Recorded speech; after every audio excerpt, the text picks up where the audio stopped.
વડોદરાના પ્રતાપનગર પાસે ONGC gate નજીક ગંભીર અકસ્માત. વડોદરાના પ્રતાપનગર પાસે ઓએનજીસી ગેટ નજીક એક ગંભીર અકસ્માતની ઘટના સામે આવી છે. નશામાં ધૂત કાર ચાલકે અકસ્માત સર્જ્યો હતો. સાઈડ પર ઊભેલી લારીને પણ ટક્કર મારી હતી. ટક્કર એટલી ભયાનક હતી કે કાર ઓએનજીસીના ગેટ પાસે અથડાઈ ગેટ પણ તૂટી પડ્યો હતો. અકસ્માત સમયે લારી પર જમતા અનેક લોકોને નાની મોટી ઈજાઓ પણ થઈ હતી. લારી પર કામ કરતા એક વ્યક્તિને ગંભીર ઈજા પહોંચતા એને એસએસજી હોસ્પિટલ ખાતે ખસેડવામાં આવ્યો હતો. ઘટનાથી વિસ્તારમાં અફરાતફરી મચી ગઈ હતી. મક્કરપુરા પોલીસે ઘટના સ્થળે પહોંચી તપાસ હાથ ધરી હતી.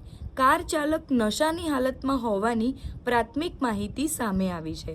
તાજેતરમાં જ Amitnagar circle hit and run બાદ ફરી ગંભીર અકસ્માતથી ચિંતા વધી છે. વડોદરામાં વધતા અકસ્માતો વચ્ચે બેફામ વાહન ચાલકો સામે કડક કાર્યવાહી કરવાની માંગ ઉઠી છે.